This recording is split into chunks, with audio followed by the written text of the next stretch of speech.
Selanjutnya, coba kita bahas lagi mengenai mutasi pada lock operon dan juga sistem Mary deployed untuk mempelajari lebih lanjut tentang operon. Materi ini sering keluar di OSN, jadi mungkin satu materi yang perlu kalian perhatiin. Kita start dulu dari mutasi. Kita simpel dulu. Yang pertama kita ada mutasi pada lock Z dan lock Y, yaitu mutasi di mana mereka ini tidak bisa menghasilkan lagi gen lock gitu ya.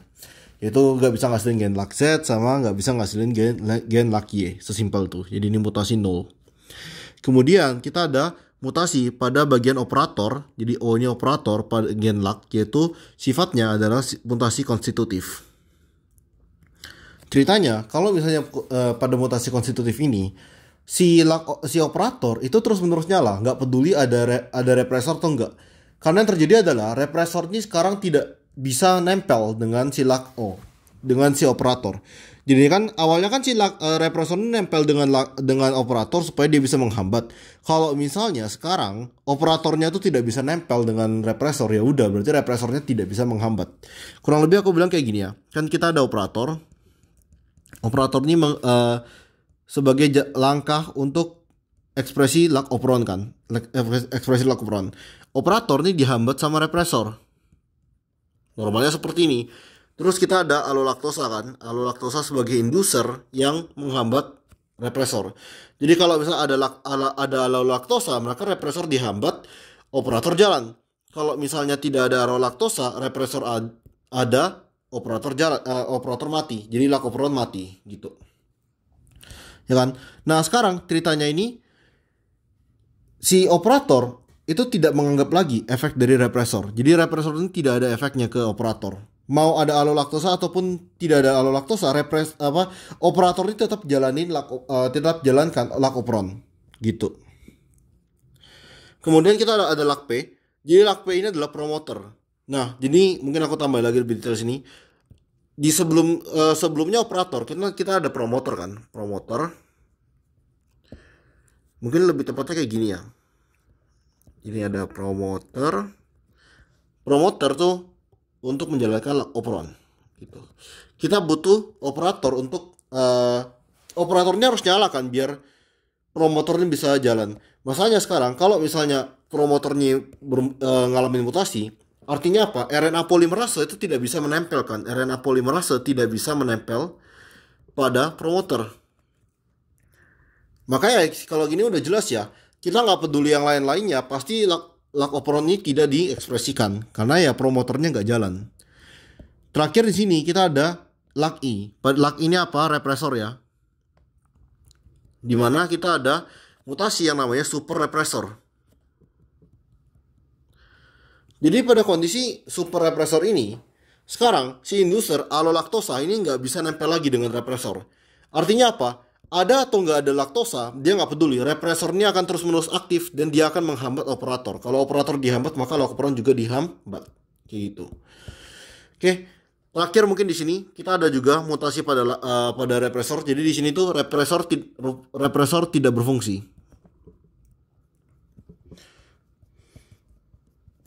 Ya sebenarnya kurang lebih ya mirip dengan lock O ya, lock O konstitutif gitu. Tapi kita coba lihat lebih lanjut. Kemudian untuk mempelajari tentang ini, tentang operon nih, biasanya kita menggunakan sistem namanya Mary deployed. Mary itu artinya kan setengah gitu, jadi half deployed, partial deployed pada itu bakteri. Karena bakteri kan sifatnya dia haploid, dia cuma punya satu DNA sirkular yang kita bilang DNA kromosomalnya dia. Namun kita juga bisa masukin plasmid pada bakteri, plasmid F gitu.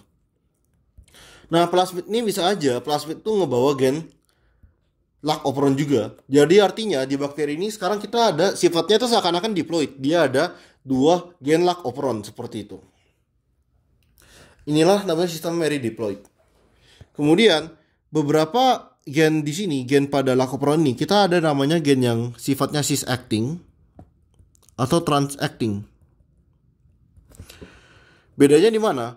Suatu komponen yang cis acting dia biasanya pada struktural DNA itu sendiri. Dan dia hanya bisa mempengaruhi DNA, dia hanya mempengaruhi dirinya sendiri.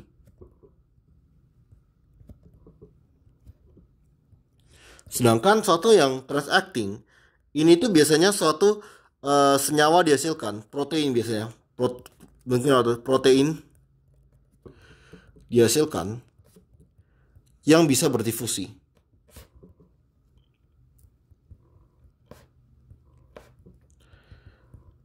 Oke.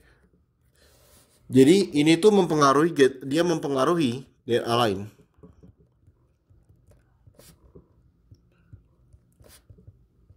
Misal coba kita lihat pada contoh di sini. Kita ada kromosom ini, di mana dia ada laki biasa, promotor normal, operator normal, lak Z-nya mengalami mutasi dan ada lak Y gitu. Nah di sini kita ada plasmid satunya, ada plasmid F di sini, di mana si operatornya itu sifatnya konstitutif gitu. Mutasi pada ini kalau dia konstitutif di sini artinya apa? Lak operon pada plasmid ini akan terus-menerus aktif. Gitu. Sedangkan kalau misalnya pada bakteri sini, karena operatornya masih normal, berarti dia hanya aktif kapan? Hanya aktif ketika ada laktosa.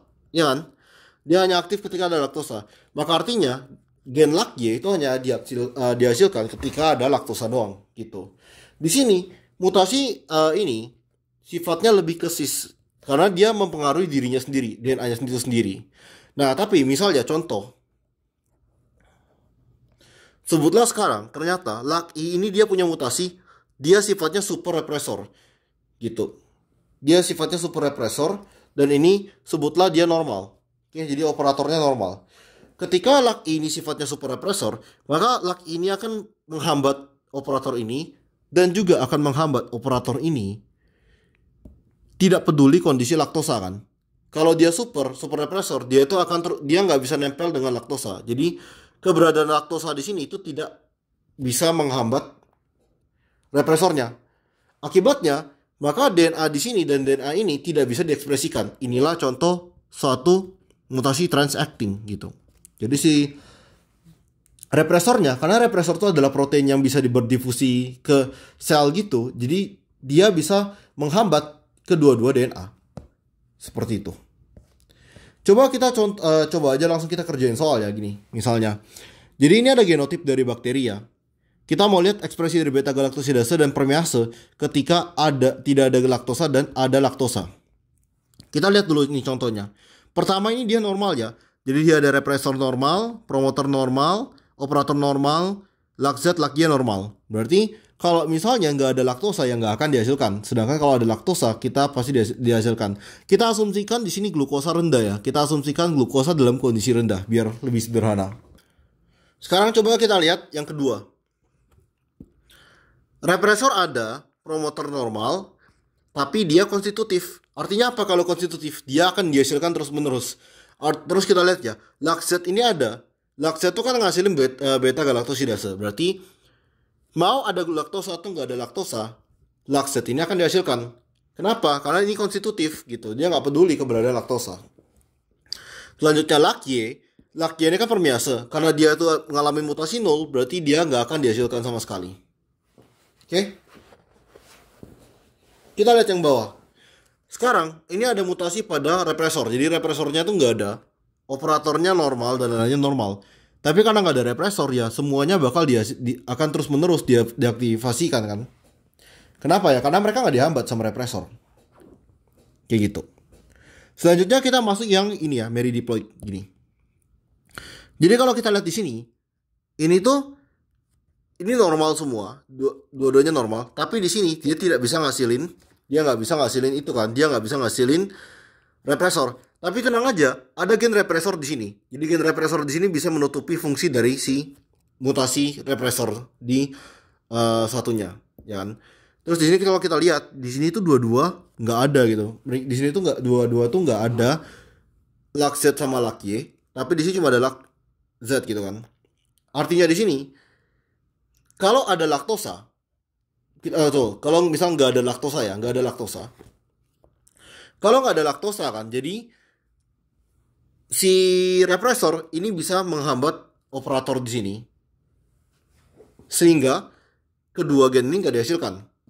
Jadi nggak dihasilkan kedua-duanya. Tapi ketika ada laktosa,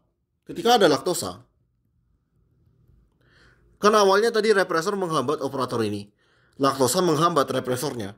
Jadi ini bisa diaktifasikan. Jadi kita dapat lakset tapi tidak ada laki. Kayak gitu. Kita lanjut lagi di bawah sini. Ini kita bisa lihat ya, represor itu tidak dihasilkan sama sekali. Yang ini konstitutif dan yang ini normal, gitu. Kalau kita lihatnya ada gen Z dan gen Y.